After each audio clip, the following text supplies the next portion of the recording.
All right, welcome to a deep dive into uh, American popular music. I know Ooh, you've got, sounds fun. yeah, a whole stack of excerpts there on all these different genres.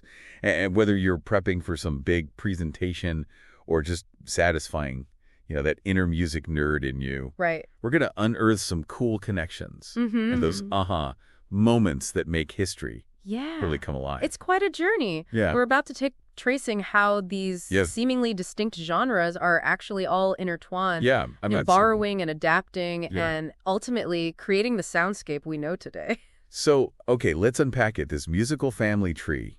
We've got blues and jazz and rhythm and blues and rock and roll. Mm-hmm. Where do we even start with all of this? Well, you can't talk about American popular music without starting with the blues. Right? It's really like the root system, Yeah. providing the raw material, the emotional depth that so many other genres draw from. It's almost hard to grasp, right? Mm-hmm. The blues emerges in the late 19th, early 20th century from this incredibly specific experience of African Americans in the rural South. Right. We're talking about work songs and spirituals, those Yeah. field haulers. A fusion of African rhythms and Western musical traditions, expressing really the full spectrum of human emotion. And it's not just about hardship either. Right. There's joy, resilience, even humor woven into those early blues recordings. It's not just the feeling, right? There are these very specific elements of the blues that become like these building blocks for all these other genres. Absolutely. Take the 12-bar blues structure, for example. Right, This repeating chord progression becomes a sort of musical DNA, right. a framework that you hear echoed in countless songs, from jazz standards to rock anthems. I'm thinking about some of my favorite blues artists, like Blind Willie McTell, Boopa White, Lightning Hawkins, So yeah, and just how their music just oozes this like raw, authentic emotion. yeah. You could just practically feel the history in each note.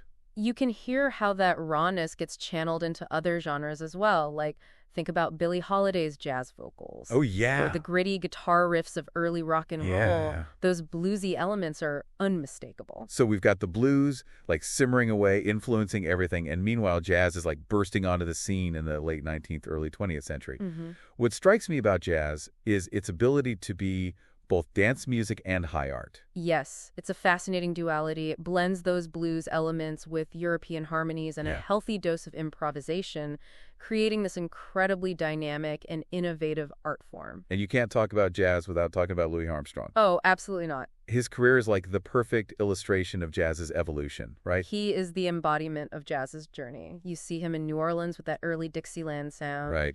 Then in Chicago in the 1920s, pushing the boundaries of improvisation. And finally in New York City. Right. He's at the heart of the swing era, making jazz the popular music of the day. But how does jazz, this music born in, these small clubs, suddenly become the soundtrack for like a whole generation? Was it just all those swing rhythms? Swing definitely played a huge role. Big bands with their driving rhythms and those larger-than-life arrangements had people dancing in ballrooms across the country. Wow. Jazz was on the radio, influencing popular singers like Bing Crosby and Yeah. Frank Sinatra. It was everywhere. So crazy to think about, like jumping from those small clubs to massive dance halls and then Right. things shift again in the 1950s, right? Exactly. Bebop and modal jazz emerged, Okay. appealing to a more serious audience. These styles were more complex, experimental, pushing the boundaries of harmony and rhythm even further. Think Charlie Parker, Oh, yeah. Thelonious Monk, Miles Davis. These musicians were taking improvisation to a whole new level. Okay, so I'm picturing this incredibly dynamic jazz scene, constantly evolving. Right. But there's this other genre brewing simultaneously, born from similar roots, Yes. but taking a slightly different path. You remember rhythm and blues or R&B, right? Yes, R&B. Imagine this. African-American musicians in the 30s and 40s trying to make a living. Mm-hmm. Blues is their foundation, but they need a sound with a bit more energy Yeah, to connect with younger audiences. right. R&B is born. It was a response to changing times and tastes. Early R&B was raw, lively, built on the electric guitar, Yep. the double bass, and drums, a sound that was undeniably danceable. I'm thinking about Louis Jordan and his Tippity Five. Oh, yeah. With hits like G.I. Jive, capturing the energy of World War II. G.I. Joe is a perfect example. It showcases those infectious rhythms Yeah. and lyrical themes that made early R&B so popular. But there's a catch, right? The term R&B means something totally different today. That's true. Today we often associate R&B with, Right. smoother vocal styles Yeah. and those romantic ballads. Yep. But back then it was all about that raw energy and that direct connection to the blues. Right. Some even refer to it as jump blues to make the distinction. Okay, that's helpful. Yeah. So we've got blues, jazz, and this early jump blues all simmering away. Yeah. What comes next? Well, it's the birth of something truly revolutionary.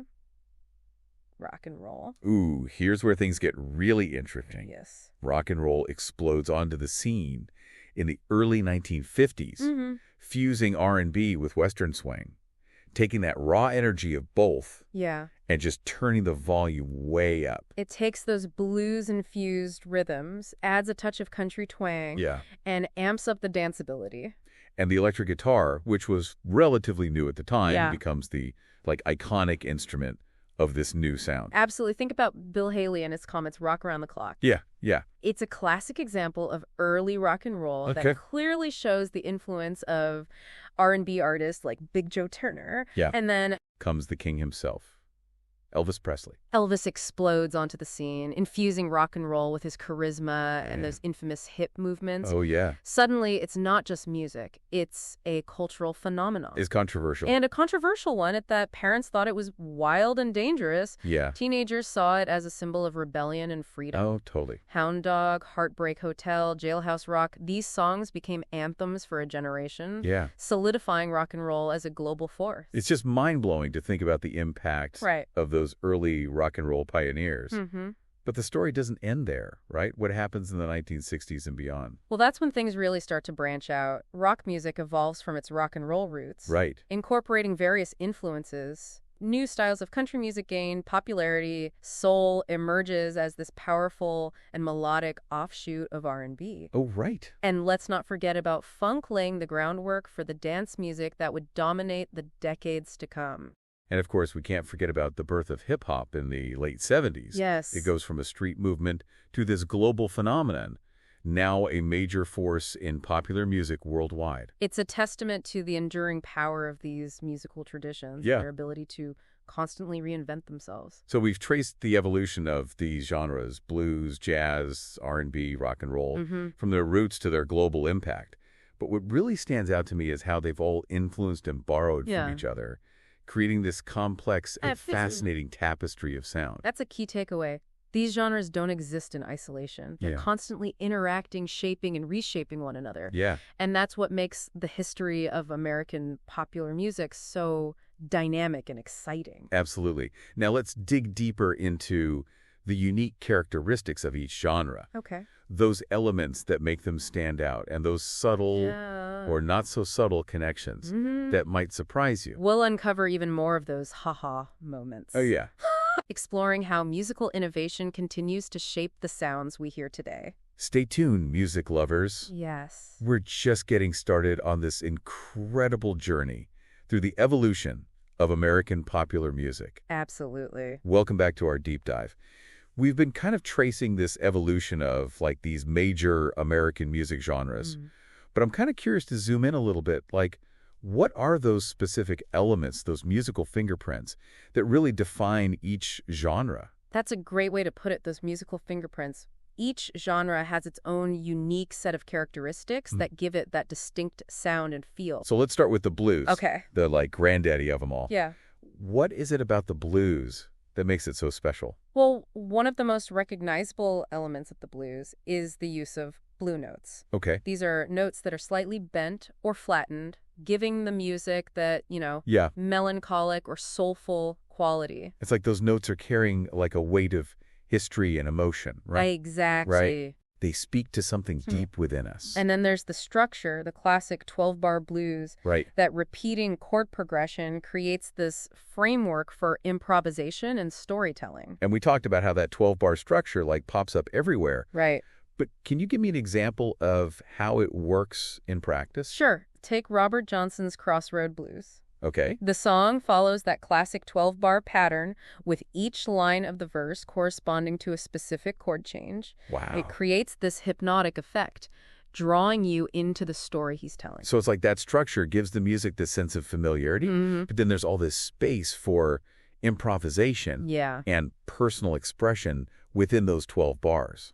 That's what's so brilliant about it. And of course, the lyrics themselves play a crucial role in the blues. Of course. They often deal with themes of hardship, love, loss, and resilience. Yeah. It's like poetry set to music. It's that blend of like raw emotion, the distinctive structure, Yeah. and those heartfelt lyrics Right. that just makes the blues so powerful and influential. Absolutely. Now, let's shift gears to jazz. I'm curious, what comes to mind when you think about the defining elements of jazz? I would say the first thing that pops into my head is improvisation. Okay. It's like jazz musicians are having a conversation with their instruments, creating music in real time, responding to each other's ideas. You're right on the mark. Improvisation is at the heart of jazz. It's just so cool. It's what gives it that spontaneous, energetic, and unpredictable quality. And that unpredictability is part of the thrill, right? Yeah. You never know where the music's going to go. That's the beauty of it. And while improvisation is central, there are other elements at play. Jazz often features syncopation, where the emphasis falls on offbeats, creating a sense of rhythmic surprise. Break that down for me. What's like a good example of syncopation in jazz? Listen to Duke Ellington's It Don't Mean a Thing if it ain't got that swing. Okay. The emphasis on those offbeats, that syncopation, okay, it gives the music a propulsive, infectious energy. It's like the music's like dancing around the beat, creating this sense of excitement and like anticipation. And then there's swing, that rhythmic feel that creates a sense of forward momentum, making you want to move. Ah, swing. That's what makes jazz so danceable. Exactly. Even when it's harmonically complex. Jazz has this unique ability to balance intellectual stimulation with pure visceral enjoyment. Right. It can be both challenging and incredibly fun to listen to. Okay, so we've got the raw emotion of the blues, the improvisational brilliance of jazz. What about R&B? What are the key ingredients in that sound? Well, early R&B, or jump blues, is all about groove and soul. It emphasizes a strong backbeat, often with a prominent snare drum and a driving bass line. It's music that makes you move. Absolutely. You can't help but tap your foot or like nod your head along. And the vocals are key in R&B.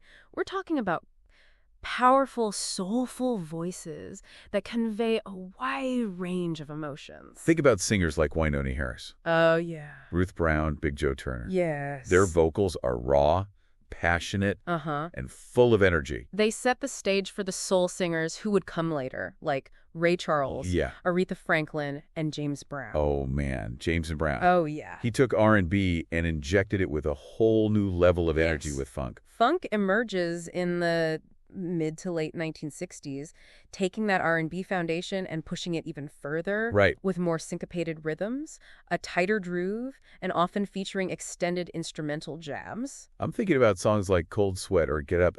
I feel like being a sex machine. Yeah. Funk is all about getting down on the dance floor. Absolutely. It's music that's designed to move you, both physically and emotionally.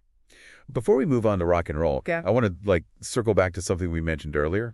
We talked about how the term R&B has evolved over time. Yeah. Is there a clear way to distinguish between that early jump blues sound and what we hear today?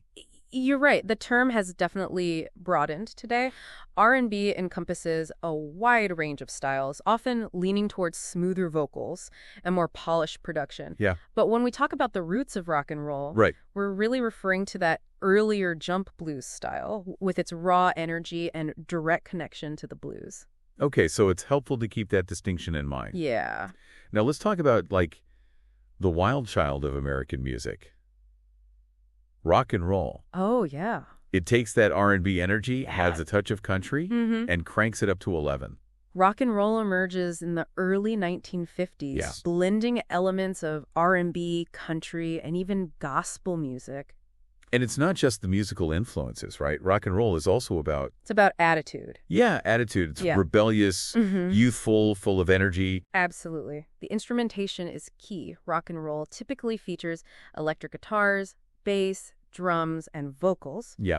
The electric guitar becomes a symbol of rock and roll's power and rebellious spirit. It's so fascinating how the electric guitar goes from being this relatively new instrument to the like defining sound of a generation. It's a great example of how technology can shape musical evolution. Totally. And let's not forget about the lyrics.